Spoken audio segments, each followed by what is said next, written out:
Hello students, my name is Shalvi Rastogi and हम लोगों ने पहले भी एक टॉपिक पढ़ रखा है हेरिडिटी एंड इवोल्यूशन। अभी हम लोग उसके आगे का थोड़ा सा टॉपिक डिस्कस करेंगे।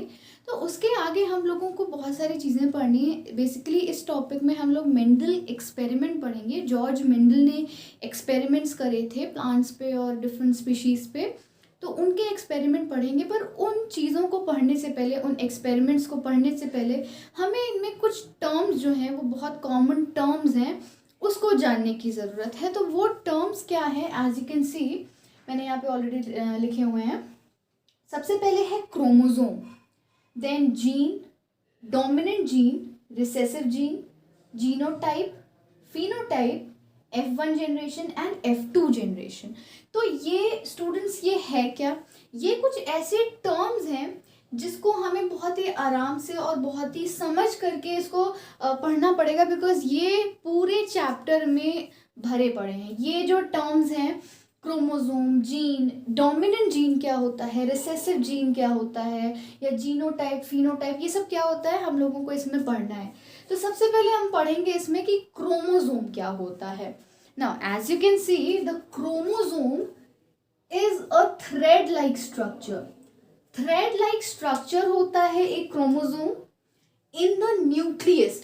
न्यूक्लियस में होता है, इसकी लोकेशन है ये, ऑफ अ सेल फॉर्म्ड। किससे फॉर्म हुआ होता है, ये एक सेल में फॉर्म हुआ होता है और जो कि डीएनए पे होता है, and which carries the gene, और वो क्या कैरी करता है, एक जीन कैरी करता है। तो स्टूडेंट सबसे पहले हम लोगों को ये चीज़ जानने की ज़रूरत है कि एक क्रोमोसोम दिखता कैसा है। तो मैं इसको ड्रॉ करके बता देती हूँ।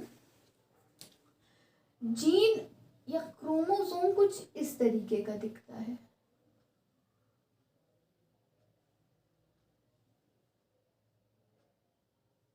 ये मैंने एक जीन, ये क्रोमोसोम का पेयर बनाया है। ये एक क्रोमोसोम है जिसमें बहुत मतलब इसके न्यूक्लियस में बहुत सारे जीन्स हैं। और जीन क्या होता है मैं आगे बताऊंगी, बट पहले हम लोग क्रोमोसोम समझ लेते हैं कि क्रोमोसोम एक थ्रेड लाइक स्ट्रक्चर है।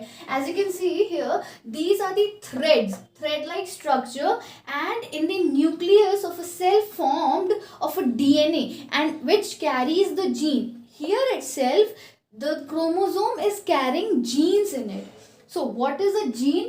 जीन जो टर्म है वो बहुत ज़्यादा आ रहा है, तो हम लोग जीन के बारे में पहले पढ़ लेते हैं कि जीन एक ऐसा यूनिट है, it is a unit of DNA, कि ये एक ऑक्सीराइबो न्यूक्लिक एसिड का एक यूनिट है जो कि क्रोमोसोम पे लगा हुआ होता है। और इसका काम क्या होता है, इसका काम ये होता है कि ये गवर्न करता है, ये किसी को ऑर्डर देता है। ऑर्डर देता है यानी कि ये इसका प्रोसेस कंप्लीट करवाता है। और वो प्रोसेस क्या होता है, ये सिंथेसिस करता है। सिंथेसिस माने के ब्रेक डाउन करता है। और जब ये सिंथेसिस करता है तो ये सिंथेसिस किस चीज़ का होता है, ये एक प्रोटीन का सिंथेसिस करता है जो कंट्रोल करता है एक स्पेसिफिक कैरेक्टरिस्टिक और ट्रेट, किसी भी ऑर्गेनिज्म की एक ट्रेट को या एक पर्टिकुलर एक सिंथेसाइज करता है, सिंथेसिस करता है एक प्रोटीन। ये बहुत ही मतलब बहुत ही ज़्यादा इम्पॉर्टेंट टर्म है, बिकॉज डीएनए जो होता है, डीएनए में ही क्रोमोसोम्स हैं और क्रोमोसोम्स में ही जीन है। सो बेसिकली ये जो है ये आपस में इंटरलिंक्ड है, एंड इन्हीं की वजह से हम ये जो आगे recessive, dominant gene, recessive gene, ये सारी चीज़ें जो हैं ये हम इसमें ही पढ़ेंगे। तो सबसे पहले हमने देखा कि अभी जीन जो है ये एक स्पेसिफिक कैरेक्टर या कैरेक्टरिस्टिक हमें देता है किसी भी ऑर्गेनिज्म की। तो ये जो जीन है ये 1 इन नंबर, 2 इन नंबर नहीं होते हैं, these are thousands in number, मतलब हज़ारों की इनकी पॉपुलेशन होती है और इसको कंट्रोल नहीं करा जा सकता। ये हमें हमारे पेरेंट्स से मिलते हैं। एंड बेसिकली जीन्स जो होते हैं वो यूनिट्स होती हैं। हेरिडिटी की एक यूनिट होती है जो कि डिफरेंट कैरेक्टरिस्टिक और ट्रेट्स देने में हमें मदद करती हैं during the, basically it helps, क्योंकि ये कैरेक्टरिस्टिक्स हमें रिप्रोडक्शन के दौरान ही दी जाती हैं, हमारे पेरेंट्स के द्वारा हमें ये दी जाती है। अब इसका अगर हम बेस्ट एग्जाम्पल आपको बताएं तो मेंडल के एक्सपेरिमेंट के हिसाब से हम बताते हैं आपको कि जॉर्ज मेंडल ने क्या किया था कि उन्होंने एक प्लांट लिया, 2 प्लांट्स लिए बेसिकली, एक उन्होंने टॉल लिया और एक उन्होंने शॉर्ट लिया। उसको क्या किया, जो टॉल वाला था उसको रिप्रेजेंट किया कैपिटल टी से, और जो स्मॉल वाला था उसको किया स्मॉल टी से। तो ये जो कैपिटल टी और स्मॉल टी है ये क्यों आया यहाँ पे, और सबसे बड़ी बात, क्यों ये कैपिटल टी और स्मॉल टी ही डिनोट किया जाता है। बिकॉज स्टूडेंट्स ये इसलिए किया जाता है क्योंकि कैपिटल टी जो है वो रिप्रेजेंट करता है टॉलनेस को। कैपिटल टी जो है ये हमारा रिप्रेजेंट करता है किसी भी ऑर्गेनिज्म की टॉलनेस को, और जो स्मॉल टी है वो ड्रॉफ, जब कोई प्लांट ड्रॉफ होता है या हम हिंदी में से कहें तो बौना होता है, तो वो हम यहाँ पे स्मॉल टी से रिप्रेजेंट करते हैं। एंड यहाँ पे बेसिकली हमने लेंथ की बात करी है कि जो लेंथ होती है वो अगर जो प्लांट बड़ा होता है या वो टॉल होता है तो हम उसे कैपिटल टी लिखते हैं, एंड अगर वो स्मॉल होता है तो हम उसे स्मॉल टी लिखते हैं फॉर ड्रॉफिज्म। नेक्स्ट हमारा पॉइंट आता है what is a dominant gene, और ये डोमिनेंट जीन मतलब क्या है या इसका नाम क्यों दिया गया है, डोमिनेंट जीन क्यों है। अब स्टूडेंट्स देखिए, आपको नाम से ही समझ में आ रहा है कि ये डोमिनेंट है। डोमिनेंट मतलब होता है कि किसी पे हावी होना, या कोई जब आप पे हावी हो तो वो बहुत ज़्यादा डोमिनेंट है। एंड उसका ही ऑपोजिट होता है रिसेसिव। रिसेसिव मतलब कि अगर जैसे आप पे कोई हावी हो रहा है तो वो डोमिनेंट है और आप उस समय रिसेसिव होंगे, या इन केस अगर उसका ऑपोजिट कर दें, अगर आप किसी पे हावी हैं तो वो डोमिनेंट होगा, आप डोमिनेंट होंगे और वो रिसेसिव होगा। तो इसमें प्लांट्स के केस में भी कुछ इसी तरीके से है कि जब हम डोमिनेंट जीन की बात करते हैं तो यहाँ पे जो जीन है इट डिसाइड्स, ये जो जीन है ये डिसाइड करता है, क्या डिसाइड करता है, ये किसी भी ऑर्गेनिज्म की अपीयरेंस को डिसाइड करता है कि वो कैसा दिखेगा, even in the presence of an alternative gene. अगर कोई ऑल्टरनेटिव जीन है भी तब भी ये डोमिनेंट जीन जो है ये इसको कोई फर्क नहीं पड़ेगा, ये अपना कैरेक्टरिस्टिक, अपना जो ट्रेट है ये शोकेस करेगा ही करेगा, बिकॉज इसीलिए इसको नाम दिया गया है कि ये डोमिनेंट जीन है। क्योंकि किसी भी हाल में ये जो ऑल्टरनेटिव जीन है इसको भी ये कोई भी इम्पोर्टेंस नहीं देगा, ये अपना ट्रेट उस ऑर्गेनिज्म की जो जीन होती है उस पे ये शो करेगा, उसके ट्रेट को ये या उसके कैरेक्टर को ये चेंज करने की कोशिश ज़रूर करेगा। एंड उसी का ऑपोजिट होता है ये रिसेसिव जीन। रिसेसिव जीन क्या होता है, the gene which can decide the appearance, ये भी डिसाइड कर सकता है किसी भी ऑर्गेनिज्म की अपीयरेंस को only in the presence of another identical gene. अगर उस जीन का आइडेंटिकल फेज प्रेजेंट है उस प्लांट में तभी ये अपना कैरेक्टर शोकेस करेगा, अदरवाइज ये नहीं शोकेस करेगा। और इसीलिए इसको रिसेसिव जीन कहा जाता है कि जब तक इसका आइडेंटिकल जीन नहीं होगा तब तक ये अपना ट्रेट, अपना कैरेक्टर किसी भी हाल में शो नहीं करेगा। एंड मैंने आप लोगों को पहले भी बताया स्टूडेंट्स कि जब हम किसी डोमिनेंट की बात करते हैं, अब यहाँ अगर मैंने टॉल और ड्रॉफ की बात करी है तो यहाँ पे ऑब्वियस सी बात है कि ये जो टॉल वर्ड है ये थोड़ा सा डोमिनेंट लगता है सुनने में, तो ये जो टॉल है ये ऑब्वियस सी बात है ये डोमिनेंट है।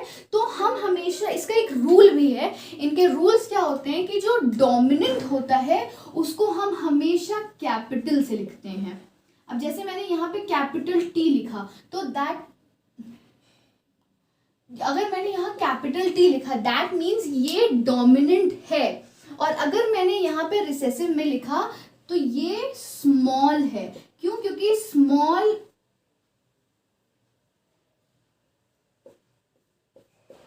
क्योंकि स्मॉल जो है वो रिसेसिव जीन को रिप्रेजेंट करता है, एंड जो टॉल है दैट मीन्स जो कैपिटल लेटर है वो किसको रिप्रेजेंट करता है, वो डोमिनेंट जीन को रिप्रेजेंट करता है। यहाँ तक आपको आई होप समझ में आ गया हो। अगर नहीं आया तो आप अपने क्वेश्चंस मुझसे पूछ सकते हैं कमेंट्स में। एंड नेक्स्ट अब हम लोग पढ़ते हैं genotype.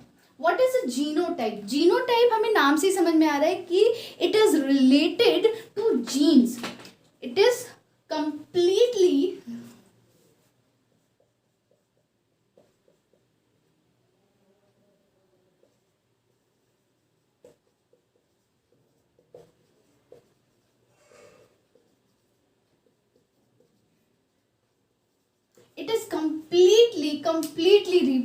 Related to genes, and ये एक डिस्क्रिप्शन होता है, एक इलैबोरेशन होता है, एक डिस्क्राइब करने का मेथड होता है। आप कह सकते हैं कि ये जीन जो ऑर्गेनिज्म में प्रेजेंट होते हैं या क्रोमोसोम्स में प्रेजेंट होते हैं, ये उसको डिस्क्राइब करता है। उसी तरीके से फिनोटाइप होता है। जैसे जीनोटाइप होता है, जीनोटाइप जो होगा वो हमेशा जीन्स को रिप्रेजेंट करेगा ही करेगा, एंड फिनोटाइप जो होता है ये कैरेक्टरिस्टिक्स या ट्रेट को रिप्रेजेंट करता है which is visible to an organism, या हम ये भी कह सकते हैं कि ये इसका फिजिकल फीचर भी है। ये इसका जो फिजिकल फीचर है ये बहुत ही ज़्यादा इम्पॉर्टेंट होता है। क्यों?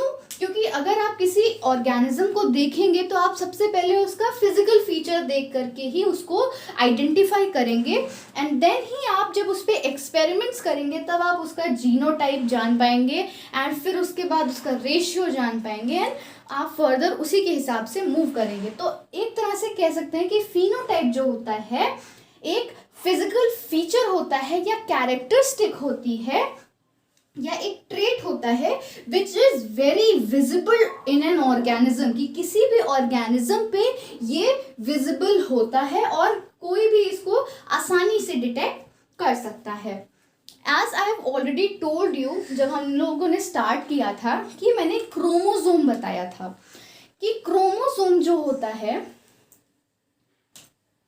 ये कुछ इस तरीके का होता है। इसमें 23 पेयर्स होते हैं, 22 chromosomes and 1 autosome.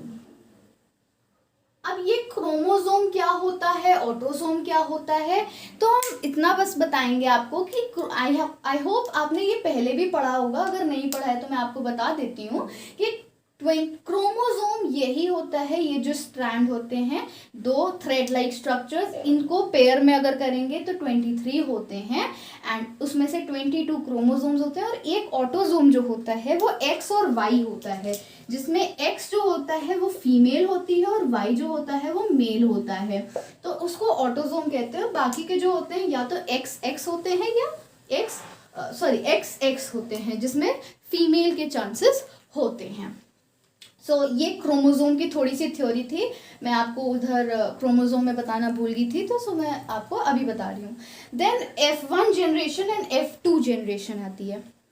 C students, F1 generation and F2 generation बहुत ही ज़्यादा ईजी है।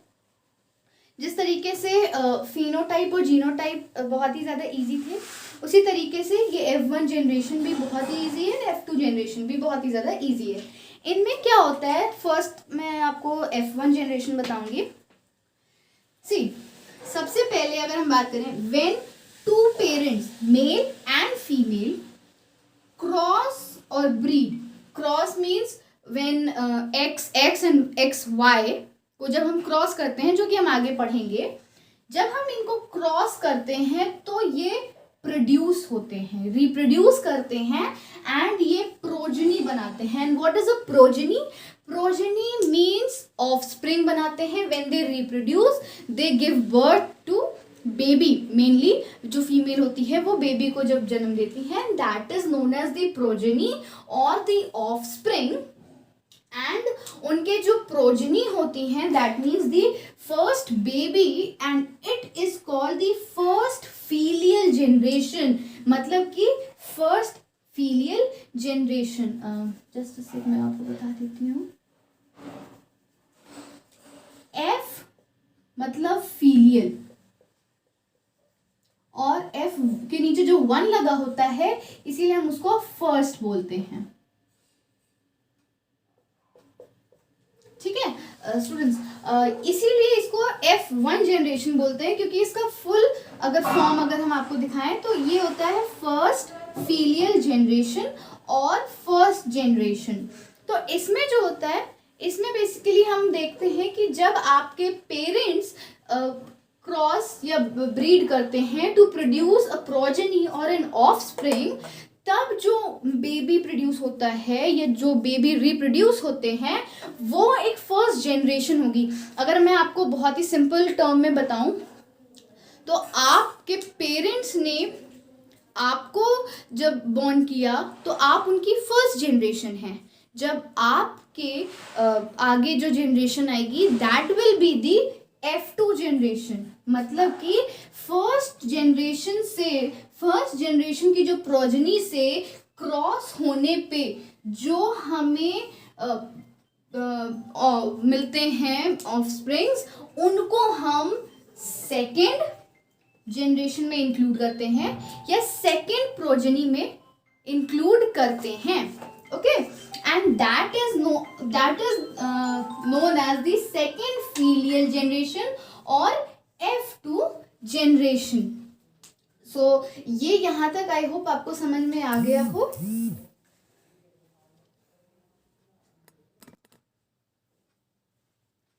सो स्टूडेंट्स, आई होप आपको समझ में आया हो। आज की वीडियो के लिए इतना ही। Thank you so much.